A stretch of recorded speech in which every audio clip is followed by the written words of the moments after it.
আমাদের ভালো লাগাতে সকলকে অনেক অনেক অনেক স্বাগত জানিয়ে আমার আজকের গল্প আরম্ভ করছি। আজকের গল্প বৃদ্ধাবাস। গল্পটি তাহলে শুরু করি। না দাদু ভাই, এমন বায়না করে না। তুমি তো জানো আমার পায়ে ব্যথা। আমি তোমাকে নিয়ে পার্কে গেলে তুমি যে বড্ড ছোটাছুটি করো। আমি যে তোমাকে সামলাতে পারি না। তোমার পিছনে ছুটতে যে আমার খুব কষ্ট হয়। চলো আমরা দুজনে ঘরে বসে লুডো খেলি। আচ্ছা দাঁড়াও, আজ বরং দাবা খেলাটা তোমাকে শিখিয়ে দিই। না না না, আমি পার্কে যাব। তুমি আমাকে পার্কে নিয়ে চলো ঠানু। ঠিক আছে, নিয়ে যাবে না তো? মা আসুক, আমি মাকে বলে দেব তুমি আমাকে পার্কে নিয়ে যাওনি। দেখবে মা তোমাকে কেমন বকবে। গায়ত্রী দেবী বলেন, টুবান, এসব কি কথা? মা কেন আমাকে বকবে? শুধু শুধু তোমার মা তো আমাকে বকে না। আমি দুষ্টুমি করি বলেই তো তোমার মা আমাকে বকে। এই তো তুমি এখন বায়না করছো, তাই আমি যেমন তোমাকে বকছি ঠিক তেমন। মনে মনে বলেন, বাচ্চাটা যে কি শিখছে নিজের মায়ের থেকে তা পরে বুঝবে। শতাব্দীকে অনেকবার বলেছি, ছেলেটার সামনে আমাকে অকথা কুকথা বলো না, এতে ওর উপর প্রভাব পড়ে। এখন আমাকে শাসাচ্ছে, পরে তোমাদের যখন শাসাবে তখন বুঝতে পারবে। এই তো সেদিন রান্না করতে গিয়ে রান্নায় তেল একটু বেশি দেওয়া হয়েছে বলে কত কথাই না শোনালো শতাব্দী। গায়ত্রী দেবী যত বলছেন আমার ভুল হয়েছে, তত ওর চেঁচামেচি যেন বেড়ে যাচ্ছে। কেবল বলছে, টুবাই এই এত তেল দেওয়া খাবার খাবে কি করে? ওর তো শরীর খারাপ হবে। তাছাড়া জানোই তো আমি এত তেল ঝাল খেতে পারি না। তাছাড়া তোমাকে কতবার বলেছি তোমাকে এত কাজ করতে হবে না, তবু তুমি শুনবে না। দিনরাত কাজ আর কাজ, এছাড়া কিচ্ছু বোঝো না, না তুমি? শতাব্দীর চেঁচামেচি শুনে টুবানের বাবা গৌরব চলে আসে রান্নাঘরে। সব শুনে গৌরব বলে, এই কী কাজ করো বলো তো মা? তেল কি এমনি এমনি পাওয়া যায়? 1 লিটার তেলের কত দাম জানো? যদি নিজে জিনিসপত্র কিনতে তাহলে বুঝতে পারতে। ইত্যাদি ইত্যাদি কথা বলতে থাকে গৌরব। শতাব্দী বলে, কথা তো হচ্ছে আমার আর মায়ের মধ্যে, তুমি এর মধ্যে নাক গলাচ্ছ কেন? টুবান বলে, বকো বকো, খুব করে বকে দাও ঠানুকে। একদম আমার কথা শোনে না, আমার সাথে খেলে না, আমাকে পার্কে নিয়ে যেতে চায় না। খুব করে বকে দাও তো। শতাব্দী ওর কানটা ধরে বলে, খুব পাকা হয়েছ না? ঠানু যা করে ঠিক করে, যাও এখান থেকে। গায়ত্রী দেবীর রাগ হয় নিজের ছেলের উপর। এ কেমন ছেলে মানুষ করেছেন সেটা ভেবেই নিজেকে ধিক্কার দেন। কত কষ্ট করে নিজের সবটুকু দিয়ে একমাত্র ছেলেকে বড় করেছেন। নিজের শখ সাধ কিচ্ছু করেননি, আর করার মতো কিছু ছিল না। সেই 22 বছর বয়সে 1.5 বছরের ছেলেকে নিয়ে বিধবা হয়েছেন। সেই থেকেই শ্বশুরবাড়িতে ঝিয়ের মতো খেটেছেন কেবল ছেলেটাকে মানুষ করবেন বলে। স্বামীর তেমন রোজগার ছিল না, তাই উনি মারা যাওয়ার সময় সঞ্চিত কিছু অর্থ পাওয়া যায়নি। তবে গায়ত্রী দেবীর শাশুড়িমা ছিলেন খুব ভালো। উনি ওদের পাশে ছিলেন বলেই ছেলেটাকে খাওয়া পড়া দিতে পেরেছেন।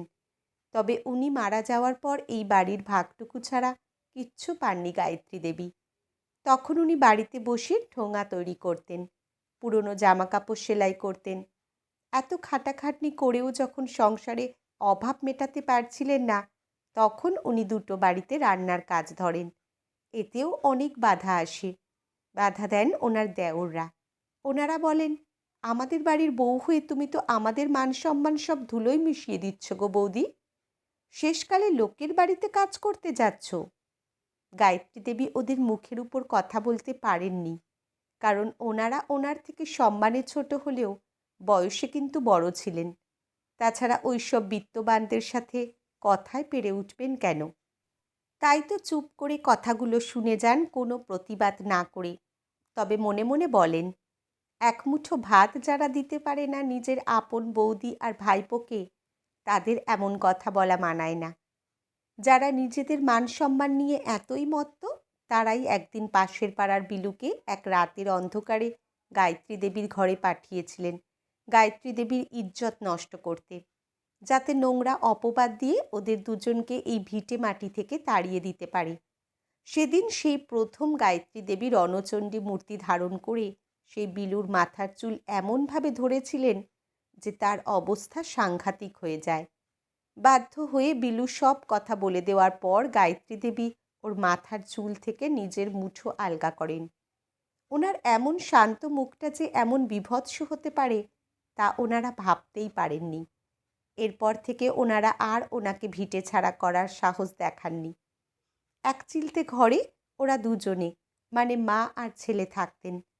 এই সব কিছুই গৌরব জানে, কারণ তখন গৌরব খুব একটা ছোট ছিল না।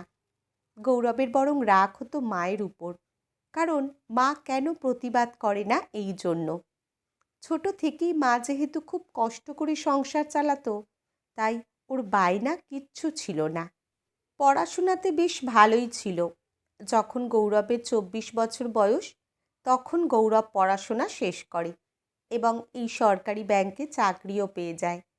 এরপর থেকে গায়ত্রী দেবীকে আর বাইরে গিয়ে কাজ করতে দেয়নি গৌরব। মা আর ছেলের সংসার বেশ ভালোই চলে যাচ্ছিল। এরপর গায়ত্রী দেবী ছেলের বিয়ে দেন গৌরবের দেখা পাত্রী শতাব্দীর সাথে।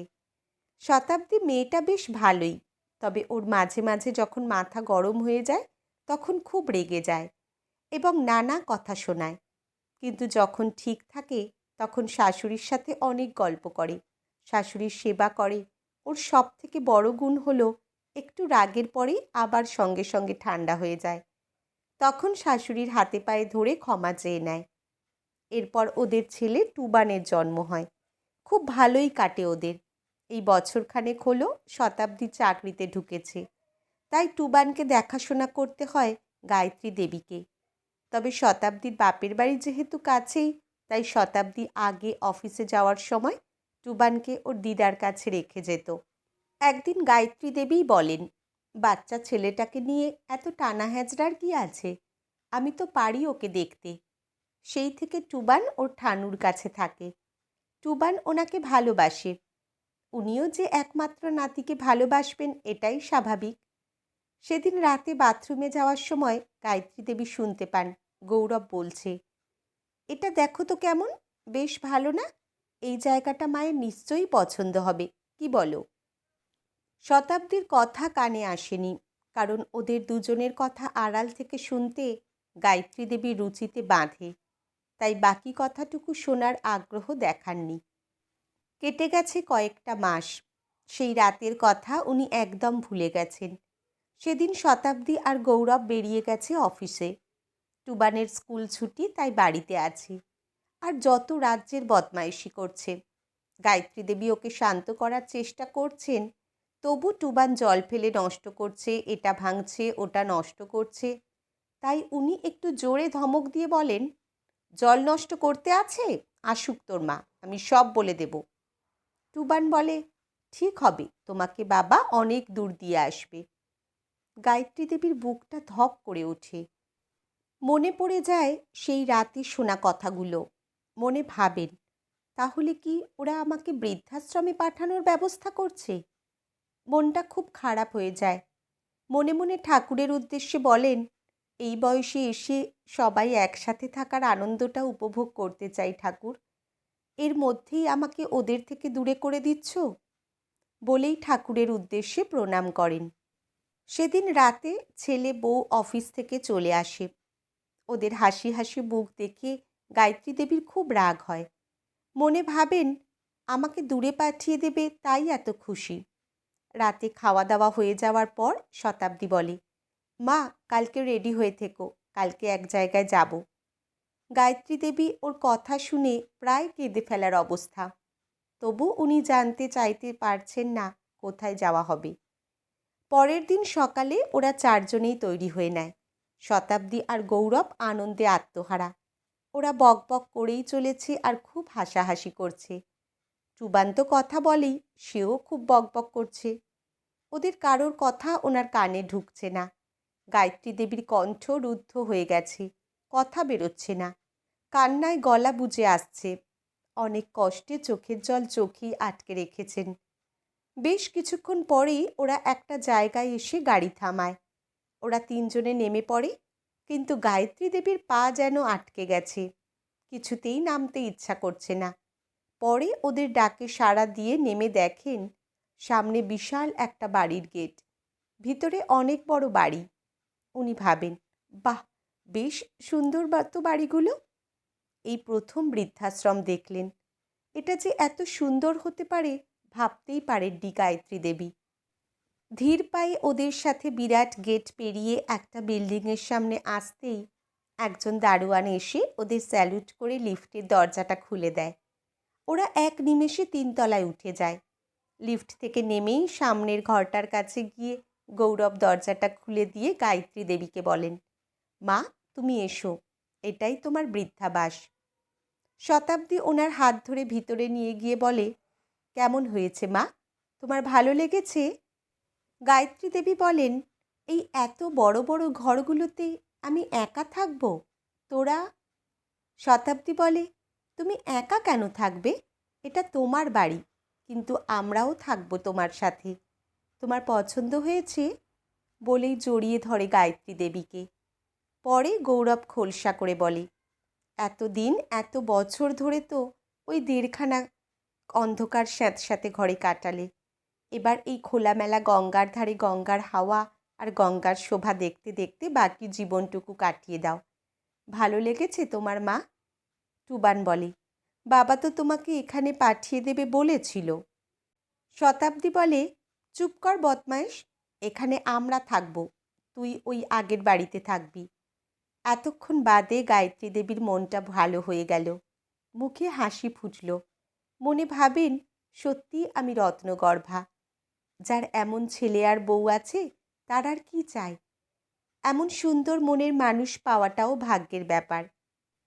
এরপর এক শুভ দিন দেখে ওনারা সবাই চলে আসেন এই বিলাসবহুল ফ্ল্যাটে।